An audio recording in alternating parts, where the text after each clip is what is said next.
Alıcılar satıcılardan, satıcılar isə alıcı qıtlığından narazıdır.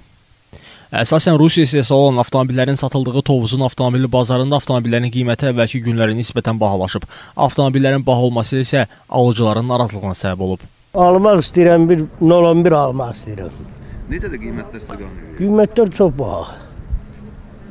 Yəni dollarla satırlar da? Dollarla, bəli. Satıcılar isə alıcılıq qıtlığından narazılıq edirlər. Satıcılar bildirir ki, bazarda avtomobil alanların əksəriyyəti avtomobil alış-verişi ilə məşğul olan şəxslərdir ki, onlar da çalışdıqları qədər avtomobilləri ucuz qiymətə almağa çalışırlar.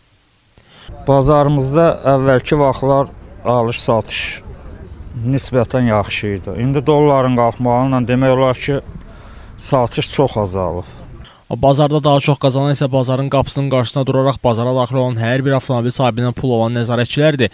Nəzarətçiləri avtomobilin satılıb-satılmaması demək olar ki, maraqlandırmır. Necə deyərlər, tək onların pulu gəlsin. Bazar nəzarətçi Hikmət Hüseynov isə bildirir ki, bazarda avtomobil alqı-satqısının zəifləməsinə əsas səbəb dolların məzənnəsinin qalxması olub.